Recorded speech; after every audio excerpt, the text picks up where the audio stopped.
Well, if you've lived in Texas long enough, it's not unusual to see chickens in neighborhoods. But with the bird flu infecting flocks nationwide, some backyard poultry farmers are worried. Brianna Perez shows us how to protect those birds. Here we go. Come on, Kate. I've always loved the idea of having chickens in my backyard, of having that little bit of a farm feel to my house. Ashley Hill says she's a first-time chicken keeper.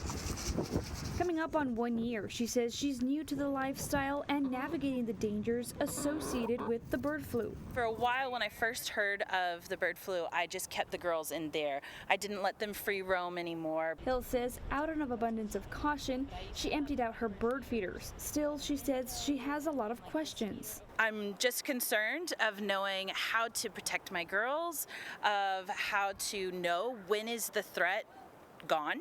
Dr. Brian Bowl with the Texas Animal Health Commission says since the outbreak in 2022, 14 backyard flocks have tested positive in Texas, including 2 this year. He says there is always a risk with migratory fowl flying over the state, but there can be added risk if farmers have standing water nearby. But some of these backyard flocks have had a pond or something, a tank, and they had, migratory birds coming in there and the chickens were going around them.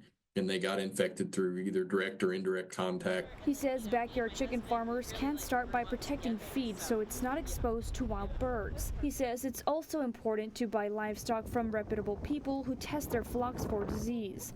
Lastly, he says it's best to keep your birds inside your coop and don't let them roam around. It's definitely alive and well, and we don't know where this virus is going. We hopefully at some point it fizzles out and becomes less virulent. But it could take multiple years to do that. And while it is unclear how long this may last, Hill says the joy she gets from having her flock is worth the extra effort. They're very fun, they're very quirky, and they just bring a lot of happiness to my home. Bowl says if most of your birds are getting sick or dying, report it to the Texas Animal Health Commission. Reporting in Austin, Brianna Perez.